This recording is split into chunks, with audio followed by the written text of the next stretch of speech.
वालेकुम बच्चों, कैसे हैं आप सब। उम्मीद है खैरियत से होंगे। तो बच्चों, आज हम इंशा परदाजी सीखेंगे। अपनी पसंदीदा शख्सियत पर मजमून लिखिए जाल की मदद से। तो बच्चों, अब हमें ये जाल मिला हुआ है, तो हमने क्या किया है बच्चों के इस पर हमने नंबर लगा दिए हैं कि नंबर 1 पर हमें क्या करना है, नाम लिखना है। नंबर 2 पर हमें क्या करना है बच्चों, पैदाइश लिखनी है। नंबर 3 पर क्या करना है, तालीम लिखनी है। नंबर 4 पर कारनामे और नंबर 5 पसंद करने की वजह। ठीक है बच्चों, ये हो गई मेरी पसंदीदा शख्सियत के बारे में जो हम लिखेंगे। तो वो हम किस तरह से पैराग्राफ में लिखेंगे। नंबर 1 हो गया, नंबर 2, नंबर 3, नंबर 4, नंबर 5। ठीक है स्टूडेंट्स, तो अब हम आ जाते हैं लिखाई पर कि लिखना कैसे है।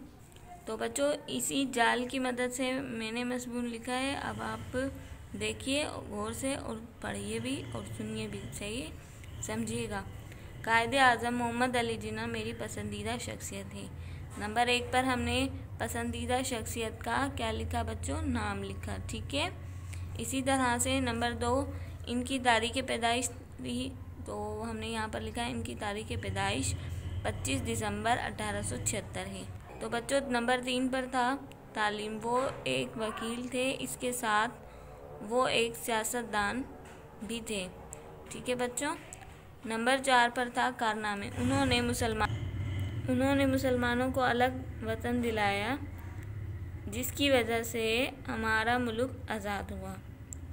ठीक है बच्चों, और आज सारा पाकिस्तान उन्हें बानी पाकिस्तान के नाम से भी जानता है।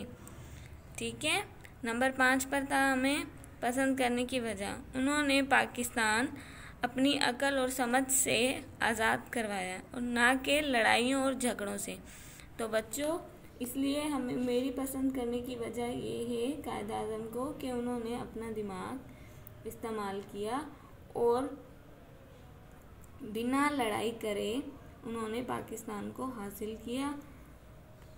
ठीक है बच्चों, शुक्रिया, अल्लाह हाफिज़। उम्मीद है आपको इंशा परदाजी से आज पसंदीदा शख्सियत के बारे में मजमून लिखना सीख गए होंगे। तो इसी के साथ दोबारा हाजिर होंगे। शुक्रिया, अल्लाह हाफिज़।